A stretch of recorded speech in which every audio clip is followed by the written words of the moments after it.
Assalamualaikum, salam sejahtera dan selamat kembali semula ke channel Abang dan salam Ramadan. Terima kasih sangat-sangat sudi nak dengarkan cerita yang Abang nak sampaikan hari ini. Hari ini ceritanya cukup panjang, pengalaman seorang lelaki bersama keluarganya bila mereka berpindah ke tanah Arab. Jadi hari ini dia punya keseraman dia adalah keseraman lebih-lebih kurang macam cerita si Chin. Nanti Abang ceritakan. Jadi sebelum Abang mulakan cerita, Abang nak buat promosi macam biasa. Sempena Ramadan ni, beli 3 sambal lara, Abang jual dengan harga RM32. Selalunya beli 3, jual RM38. Tapi Abang kurangkan RM5, jadi RM32, 90 sen. Jadi siapa-siapa yang nak rasa sambal lara, boleh beli dengan harga yang murah. Sebab Abang dah turunkan harga 15%. Jadi ini adalah promosi marketing. Jadi tanpa membuang masa, kita mulakan. Sebelum kita mulakan cerita, marilah kita sama-sama berdoa kepada Allah Ta'ala. Semoga Allah panjangkan umur, murahkan rezeki, berikan kesihatan yang baik untuk kita semua dan permudahkan segala urusan kita dunia dan di akhirat. Dan semoga Allah memberikan syurga buat mak ayah kita. Dan tanpa berlengah lagi, Abang akan mulakan cerita kali ini dengan A'udzubillahi minasyaitanirrajim. Bismillahirrahmanirrahim. Cerita kali ini disampaikan oleh seorang lelaki, tapi Abang tak nak beritahu nama sebenarnya untuk menjaga sensitiviti dan juga penceritaannya supaya lebih tertutup lah. Janganlah terlalu dedah sangat, bahaya. Sebenarnya kan kita kan cerita-cerita macam ni takut benda-benda lain yang mengganggu. Ceritanya macam ni. Abang namakan dia sebagai Lan. Lan dapat kerja dekat satu negara teluk. Maksudnya negara-negara Arab, sama ada Lebanon, Kuwait. Dia tak beritahu secara spesifik. Tapi dapatlah kerja dekat negara tu pada tahun 2012. Pada waktu tu, sebelum dia bawa keluarga dia pergi dulu. Dia pergi dulu menetap dekat sana dan cari-cari rumah yang sesuai untuk keluarga dia bawa. Dia bawa keluarga dia dekat negara Arab ni. Cumanya dia kata negara Arab ni seronok, fasiliti pun banyak. Cumanya bukan negara kita kan. Hujan emas di negeri orang walaupun hujan emas, tapi sedap juga dekat negeri sendiri walaupun negeri sendiri hujan batu. Tapi dia kata demi untuk kelangsungan hidup, dia rempuh. Jadi selepas duduk dekat negara Arab ni selama beberapa bulan, dia pun ada kekuatan lah nak bawa isteri dan anak-anak dia. Pada waktu tu dia ada 2 orang anak dan dua-duanya lelaki. Isteri dia pula bekerja sebagai seorang fashion designer. Letak jawatan demi suami, ikut suami ke negara Arab. Bila sampai dekat sana, mereka semua duduk dekat satu apartmen di tingkat 2. Tak ada apa-apa pun yang pelik dekat apartmen tu. Keadaannya macam rumah-rumah Arab yang lain. Cumanya Lan ni dia bekerja shift. Kadang-kadang dia kerja malam, kadang-kadang dia kerja siang, ikut minggu-minggu pekerjaan. Jadi dia kata bila hari siang dia kerja siang tu, malam dia akan ada kat rumah. Bini dia punyalah seronok bila dia ada dekat rumah. Waktu tu Lan rasa pelik juga, kenapalah bini dia dalam keadaan seronok sangat bila dia ada dekat rumah. Bila ditanya-tanya dengan bini dia, rupanya bini dia cakap, kalau Lan kerja malam, Lan tak ada kat rumah, dekat rumah tu akan ada seorang budak lelaki hitam berkeliaran. Dia akan berlari-lari masuk daripada bilik ke bilik. Dan yang paling seram sekali, dia akan masuk dekat bilik air dan dia duduk dekat bilik air. Dia kata sampaikan dia tak tahu macam mana nak halau budak tu. Dia tahu budak tu adalah bukan budak, tapi makhluk alam sebelah. Tapi dia, upaya yang dia boleh buat adalah berzikir je untuk melindungi anak-anak dia.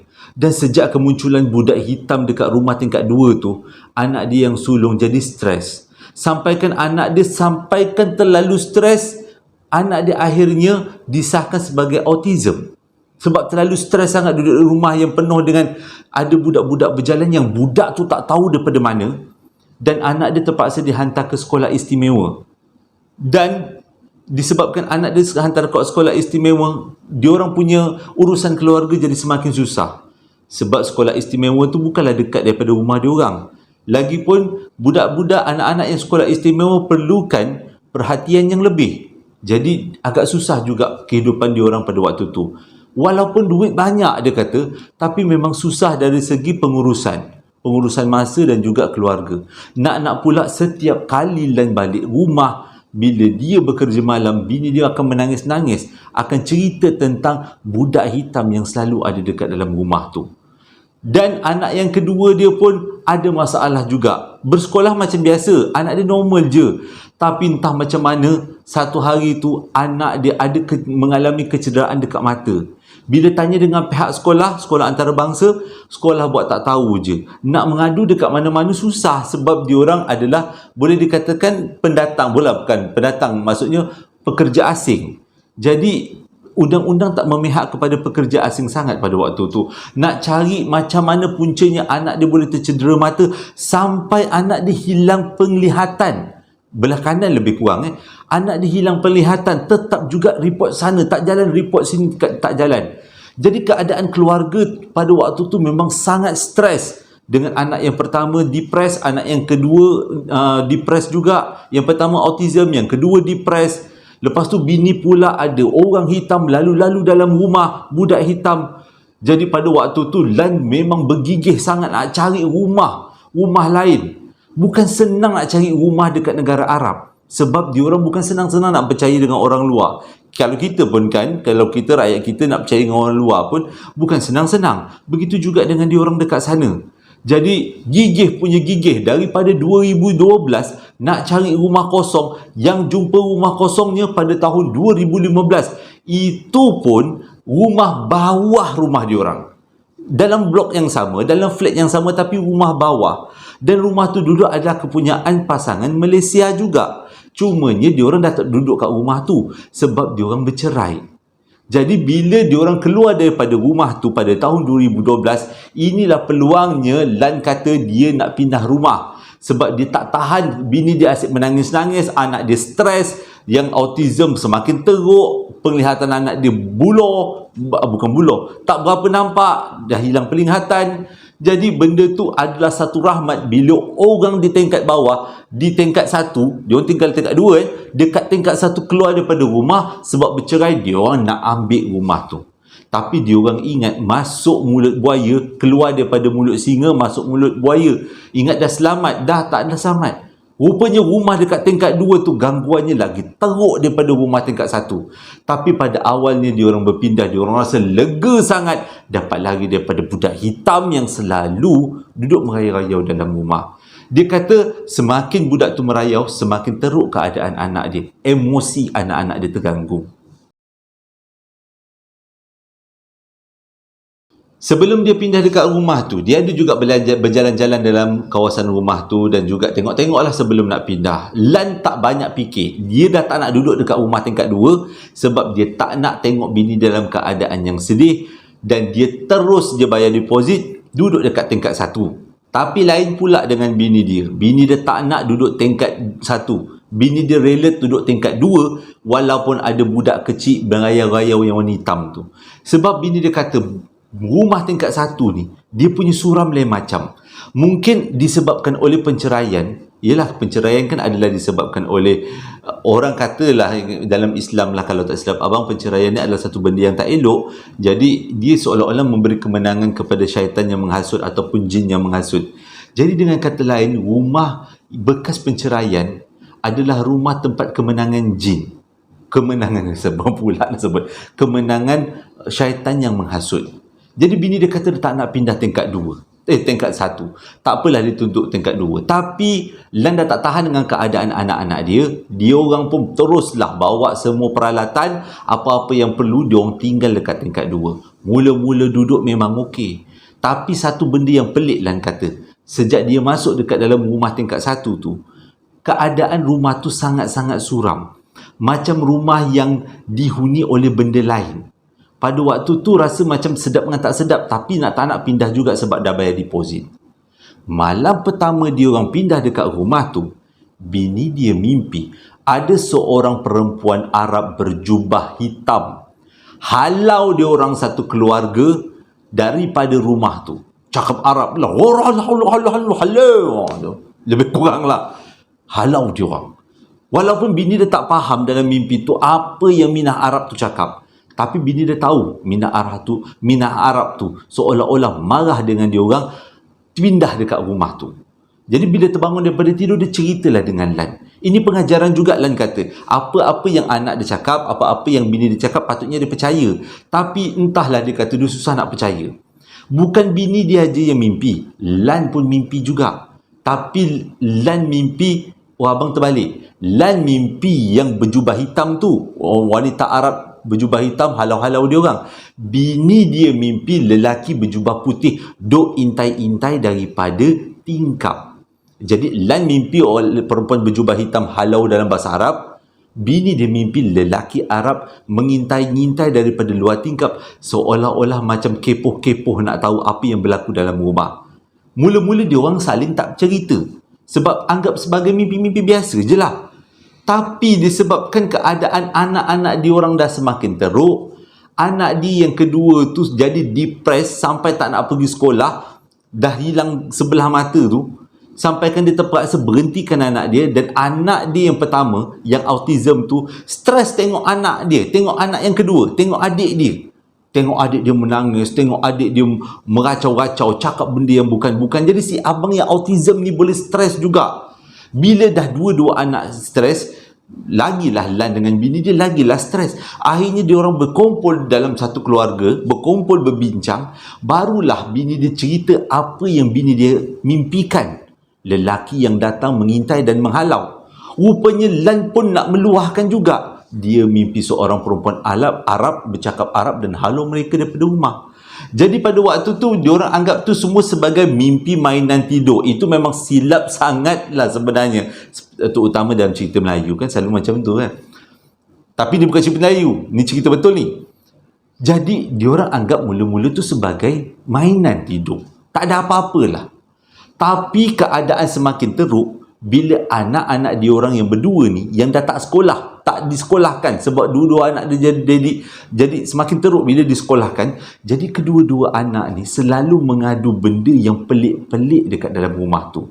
Mula-mula Lan fikir anak dia yang nombor 2 ni stres, yang nombor 1 autism. Budak-budak ni mungkin berhayal, berhalusinasi dalam dunia diorang sendiri. Jadi apa yang diorang nampak tak payahlah kita percaya sangat. Nak tahu tak apa yang budak-budak tu nampak? Satu hari diorang tengah makan dekat meja makan. Tengah-tengah makan ni, tiba-tiba anak dia yang kedua terpelanting ke belakang, menangis-nangis, menutup-nutup muka. Jadi si Lan ni dah, kenapa pula anak dia jadi macam ni? Dia tanya dengan anaknya. Anak dia panggil Busu lah. Busu, kenapa Busu ni? Amak abah ada dekat sini, kenapa tiba-tiba macam ni? Dia kata, ada nenek tua rambut panjang sergah Busu waktu tengah makan. Boleh bayangkan tak? Dia macam lebih kurang cerita si Chin kan? Tengah-tengah makan, tiba-tiba ada orang sergah rambut panjang perempuan Arab dengan kusut masai ni. Wih, abang tak dapat nak bayangkan macam mana keadaan Busu waktu tu menghadapi situasi itu.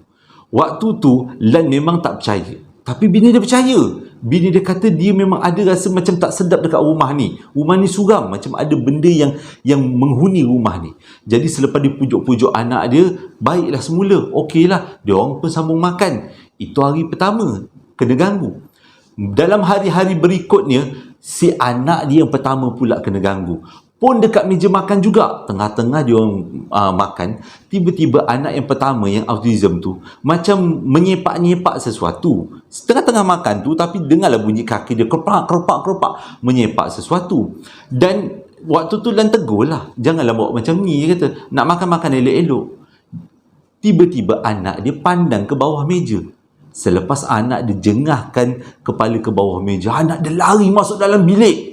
Dah waktu ni Lan jadi macam, dah semalam 2 hari lepas si adik terkejut, ni kenapa si abang pula? Jadi Lan dengan bini dia bekerja dalam bilik, tanya dengan anak dia sebenarnya apa yang berlaku, kenapa jadi macam ni, kenapa abang jadi macam ni.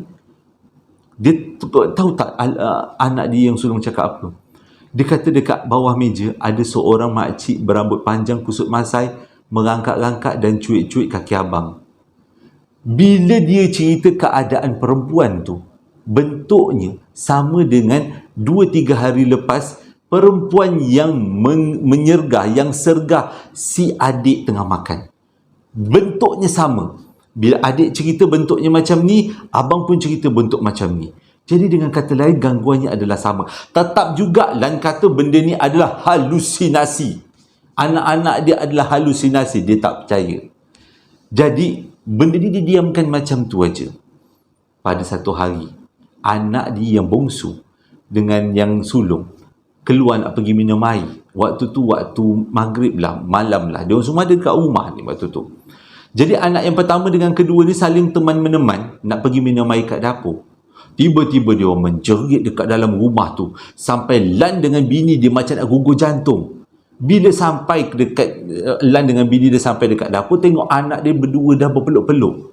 Jadi si anak berdua ni ditanyalah oleh Lan, kenapa pula bertindak macam ni? Tengah-tengah nak maghrib ni, tengah malam ni kan, awal malam.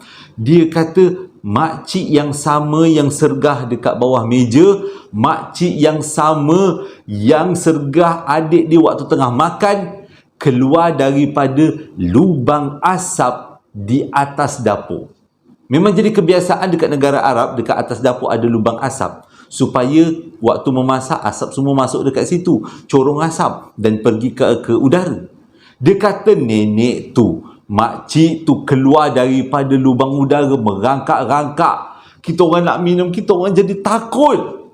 Pada waktu tu Lan masih lagi, waktu ni dia dah 50-50, nak percaya dengan tak percaya. Waktu ni juga bini dia asak Lan, jomlah pindah, dah cakap dah rumah ni pelik. Tapi Lan kata nanti dululah, dia kata. Dia ambil masa lagi. Berjalan macam biasa. Hari dilalui macam biasa. Satu hari Lan balik kerja. Lan balik kerja, belum sempat dia buat apa-apa, bini dia terpa dia. Dan bini dia dalam keadaan menangis-nangis bagi tahu. Waktu dia tengah masak, tiba-tiba dia nampak ada lembaga hitam dekat dapur. Lembaga tu keluar daripada celah-celah lantai, duduk dekat dapur. Waktu tu Lan berderau, Lan cek dekat kawasan dapur. Ada tak benda-benda yang pelik-pelik? Tak ada. Tapi bini dia kata, anak dia kata memang nampak benda tu keluar daripada lantai dapur, duduk tercegat hitam, berjubah hitam dekat tengah-tengah dapur. Jadi untuk menjadikan isteri dia dengan anak dia lebih tenang, dia orang pun pada malam tu buatlah bacaan Yasin supaya Allah melindungi semuanya. Dan selepas daripada tu dah tak ada lagi gangguan. Gangguan seterusnya muncul. Pada satu hari, dia orang semua keluar, pergi makan dekat luar. Nak pergi makan dekat luar lah. Malam waktu tu. Petang-petang. Jadi, nak pergi ke kedai makan tu kena melalui satu area padang pasir. Sewaktu dia orang lalu dekat area padang pasir tu, ni dah lama tak jadi gangguan ni. Yang ni jadi balik. Waktu dia orang tengah melalui padang pasir tu naik kereta, waktu itulah juga azan maghrib berkumandang. Tiba-tiba adik dengan abang, anak-anak Lan ni, menjerit-jerit dalam kereta. Jadi si emak dengan ayah dia tanya dah kenapa pula dia menjerit-jerit dalam kereta. Itu dekat padang pasir tu ada benda hitam yang kita orang nampak kat dapur. Dia tengah berlari ke arah kita. Dia berlari di atas padang pasir ya. Cepat bawa kereta ya. Sebagai seorang ayah bila dengar macam tu, memang tekan minyak lah. Walaupun Lan dengan bini dia tak nampak apa yang ada dekat padang pasir tu, tapi anak dia bersungguh-sungguh ceritakan ada orang berjubah hitam berlari selaju-lajunya mengejar kereta diorang daripada kawasan padang pasir yang berbukit.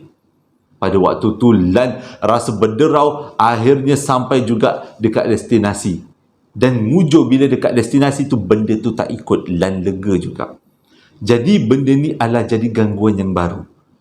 Selama ni gangguannya ada dekat dalam rumah, perempuan berambut panjang. Yang kita panggil makcik rockers lah kan, kakak rockers. Tapi kali ni gangguan dah menganjur keluar.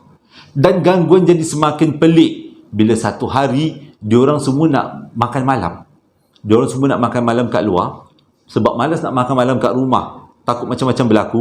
Jadi diorang pun bersiap-siap. Lepas bersiap-siap, Lan cakap dengan bini dia yang dia bawa anak-anak pergi tunggu dalam kereta sebab bini dia ada benda lain nak diuruskan sebelum keluar daripada rumah.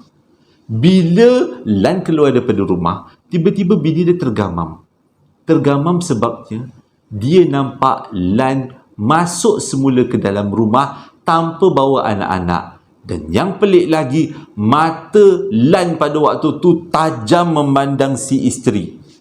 Dan dia berdiri masuk daripada pintu depan, berdiri dekat pintu bilik memandang ke arah isteri Lan. Pada waktu tu isteri dia macam berbelah bagi, ini adakah Lan atau bukan. Tiba-tiba dia dengar ada orang bunyikan, nyalakan enjin kereta. Dengan kata lain, dia tahu yang ada dekat bawah tu Lan. Lan dah yang hidupkan enjin kereta. Jadi siapa yang dekat depan dia? Tak banyak cakap, baca ayat-ayat suci Quran, berzikir. Barulah benda tu lari. Hilangkan diri tak macam mana? Macam tu je hilang. Waktu tu bini dia cukup berderau dan dia turun daripada rumah ceritakan benda ni pada Lan. Lan pun terkejut juga sebabnya selama ni dia muncul dalam keadaan rupa bentuk dia. Tapi kali ni dia muncul dalam keadaan rupa bentuk tuan rumah. Dia dah pandai menyamar. Itu benda yang memang sangat tak seronok. Jadi balik daripada makan malam tu, diorang pun semua tidur. Tidur dekat dalam rumah tu, tiba-tiba Lan nampak ada seekor kucing hitam berayau-rayau dekat dalam rumah. Jadi disebabkan kucing hitam tu, Lan dengan keluarga dia terbangun. Lan dengan bini dia terbangun cari mana kucing hitam. Tak ada, tak jumpa. Rumah dia orang bertutup, mana datangnya kucing hitam ni pula. Tapi memang Lan nampak kucing hitam tu berkeliaran. Lan rasa macam ada satu yang tak kena. Jadi Lan pun ajak bini dengan anak dia tidur dekat ruang tamu untuk keselamatan. Jadi sedang-sedang dia orang tidur tu, Lan kata tiba-tiba dia dengar ada sayup dekat telinga dia. Ada bunyi ketukan daripada salah satu almari, iaitu almari anak dia.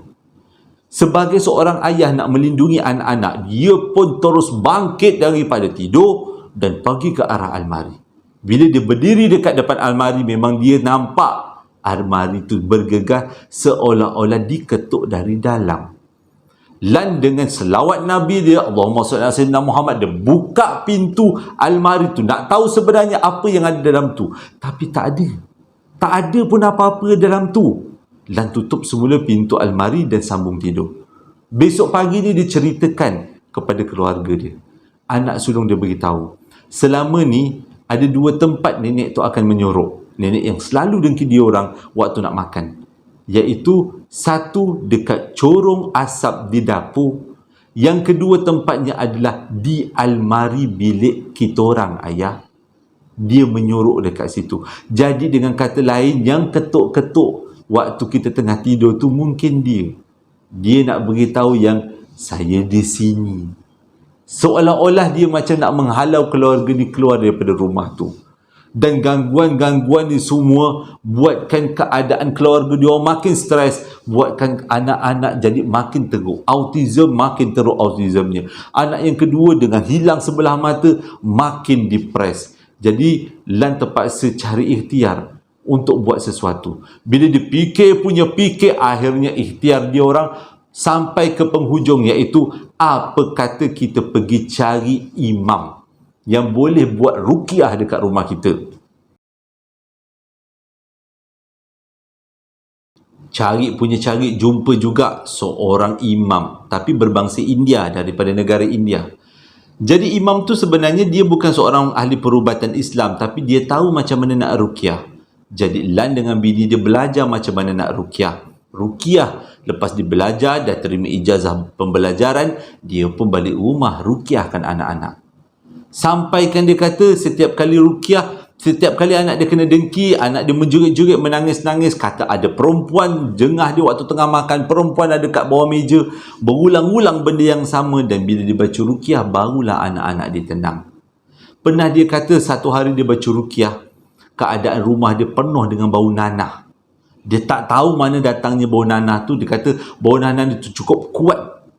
Jadi dia selepas dah belajar ruqyah, tak boleh berhenti kat situ. Dia kata Lan tak boleh berhenti kat situ, kena ada peningkatan. Cari balik imam lain yang boleh buat ruqyah. Jumpa imam daripada Indonesia. Imam Indonesia tu datang nak buat ruqyah, nak membersihkan rumah tu. Tapi imam tu akhirnya surrender, sebab dia kata apa yang mengganggu keluarga Lan ni adalah sesuatu yang pelik, dan dia adalah makhluk yang kuat, dan bukan semua orang boleh buat ruqyah senang-senang wenang macam tu je. Ilmu dia tak sampai ke situ, kata ustaz tu, dan dia minta diri, dia minta maaf, dia tak dapat membantu. Buntu Lan kata pada waktu tu, pening macam mana nak fikirkan keadaan dia dengan anak-anak dia yang selalu kena dengki. Lan tak nampak pun, yang Lan cuma nampak tu je, bunyi almari dengan kucing. Yang lain anak-anak dia, bini dia semua kena kacau. Orang yang kita sayang kena kacau macam tu, memang warga lah kan kita. Fikir punya fikir, akhirnya berjumpa dengan satu solusi. iaitu jom balik Malaysia. Kat Malaysia memang banyak orang-orang yang alim yang pandai ayat meruqyah ni. Jadi cari dengan bantuan bila sampai dekat Malaysia sampai kat Malaysia cari dengan bantuan pak cik kepada LAN, diorang berjumpa dengan seorang ustaz. Kalau tak silap namanya Pak Engku kot, dekat Bandar Tasik Selatan. Jumpalah kalau ada hidup nanti, siapa-siapa yang kenal Pak Engku ke Tok Engku ke, lebih kurang macam itulah nama dia, nama sebenar LAN kata. Jadi boleh komen-komen kat bawah yang mengatakan kita semua ada yang kenal tentang lelaki ni. Jadi bila balik Malaysia tu ceritalah, jumpalah pergi Bandar Tasik Selatan dia dengan keluarga dia, berceritalah tentang apa yang berlaku. Kata Pak Engku, memang rumah tu ada sesuatu yang menghuni dan dia tak suka korang. Jadi pada masa yang sama rumah tu adalah bekas tempat orang bercerai kan. Jadi adalah benda yang tak sedap lah dekat rumah tu. Jadi Pak Engku tu cakap jangan risau. Pak Engku tu buat air ruqyah. Keluarga ni semua dimandikan dengan air daun bidara, dan lebihan daripada air daun bidara tu dibekalkan kepada LAN untuk direnjis-renjiskan dalam rumah diorang dekat Arab nanti. Jadi lepas habis bercuti tu dah dapat sedu bang. Dah dapat beberapa bekas air ruqyah yang dia terdiri daripada air daun bidara dan macam tu. Bawalah LAN bekas-bekas tu ke Arab. Sampai dekat Arab dia ikut apa arahan yang Pak Engku buat, yang Pak Engku beritahu. Ranjiskan semua air-air tu dekat dalam semua ruang dekat dalam rumah dia dekat tingkat 1 di Arab tu. Dia buat, dia renjis semua. Habis renjis dia siram kat tempat-tempat yang selalu anak-anak dia kata benda tu muncul. Bawah meja, dekat corong udara, di dapur dan juga dekat bilik air. Bila dah renjis-renjis tu semua legalah. Malam tu LAN dengan bini dia mimpi ada seorang perempuan berjubah hitam halau dia orang daripada rumah tu, menjerit-jerit menghalaunya. Dia kata seolah-olah LAN telah duduk dekat rumah dia. LAN tu yang menumpang, dia kata. Dia tuan rumah tu. Rupanya bukan LAN je mimpi macam tu, bini dia mimpi yang sama. Jadi dengan kata lain, makhluk yang duduk kat situlah yang selalu memporak-porandakan keluarga ni. Jadi LAN tak nak mengalah. Dia dah tahu ni punca dia. Okay. Dia tambah bukan air daun bidara, dia ruqyahkan setiap inci rumah dia. Tapi walaupun dia ruqyahkan setiap inci rumah dia, gangguan itu bertahan selama beberapa hari. Tapi selepas diteruskan lagi ruqyah dan juga semburan air daun bidara tu, gangguan tu hilang. Dalam keadaan sekelip mata benda tu hilang, Allah bagi pertolongan. Tapi LAN kata tetap juga rumah ni dah bagi satu kenangan buruk pada diorang. Jadi dia perlu mencari rumah baru. Cari, akhirnya jumpa juga satu rumah lain. Dan bila jumpa dekat rumah ni, bila masuk dekat rumah ni, LAN satu keluarga tetapkan beberapa peraturan. Yang antaranya adalah kita tak boleh keluar waktu maghrib. Lampu bilik air kena sentiasa terbuka, pintu bilik air kena sentiasa tertutup. Lepas tu ada lagi beberapa peraturan yang dibuat untuk mengelakkan daripada ada makhluk yang sama-sama nak tinggal. Termasuk buang sampah setiap hari. Tak boleh ada sisa-sisa makanan dekat dalam rumah. Sebab benda-benda tu semua boleh mengundang jin. Tapi Alhamdulillah, sejak daripada dia pindah rumah baru, keadaan anak dia yang berdua, yang sebelum ni hidupnya sangat stres, kembali baik. Walaupun anak pertama dia autism, tapi boleh bersekolah macam biasa, dapat dibantu. Anak dia yang nombor 2 pun hilang sebelah pandangan. Akhirnya selepas dirujuk kepada pakar, anak dia mengalami gangguan jiwa juga.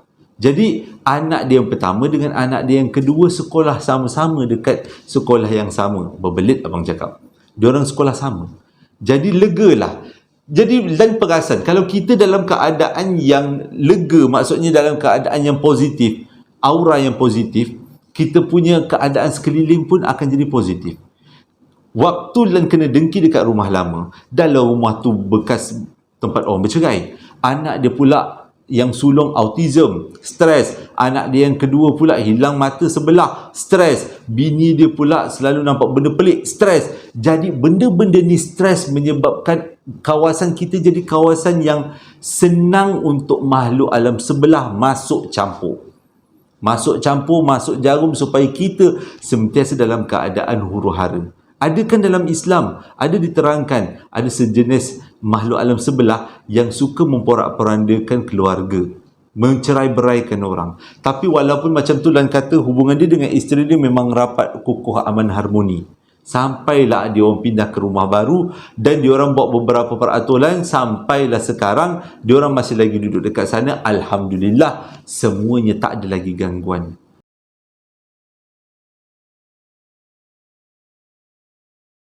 Terima kasih sudah dengarkan cerita kali ini. Sewaktu abang dapat dan abang baca cerita ni, memang fresh daripada Timur Tengah, negara Arab. Abang baca, situasinya abang terbayang adalah Sicin. Yelah, kita punya makhluk hantu selalunya makcik rockers, gula-gula. Tapi dekat Arab, dia punya gangguannya lebih kepada macam cerita Sicin. Berbaju hitam, berjubah hitam. Lepas tu berbaju putih. Lepas tu muka nenek tua. Lebih kurang macam cerita Sicin. Jadi kalau nak merasai penggambaraan cerita kali ini, kita bayangkan cerita Sicin. Macam itulah agaknya keluarga ni menghadapi situasi macam mana Lan menghadapinya kan. Jadi moga-moga benda ni menjadi iktibar dan pengajaran kita semua. Abang rasa cerita kali ni abang cukup berat. Ya, abang cerita pun dalam keadaan yang serius kan, abang rasa berat. Abang tak tahu macam mana begitu kuat keluarga ni. Anak tak sihat 2 orang, rumah huru-hara ada gangguan. Moga-moga Lan dan isteri dan anak-anak dia akan kekal bahagia, aman, sentosa hingga ke syurga. Terima kasih sudah dengarkan cerita abang kali ini. Masih lagi abang buka perapan sate, boleh beli untuk kita berbulan Ramadan ni ataupun nak raya nanti, boleh nak buat sate, boleh beli guna perapan sate abang. Dan juga siapa-siapa yang nak rasa sambal lara, abang jual 3 paket RM32. Ada juga yang minta abang, bang lamsam lah 3 paket RM30. InsyaAllah abang akan usahakan, akan datang. Jangan terkejar-kejar. Hingga berjumpa lagi dalam 2 hari akan datang. Assalamualaikum warahmatullahi wabarakatuh.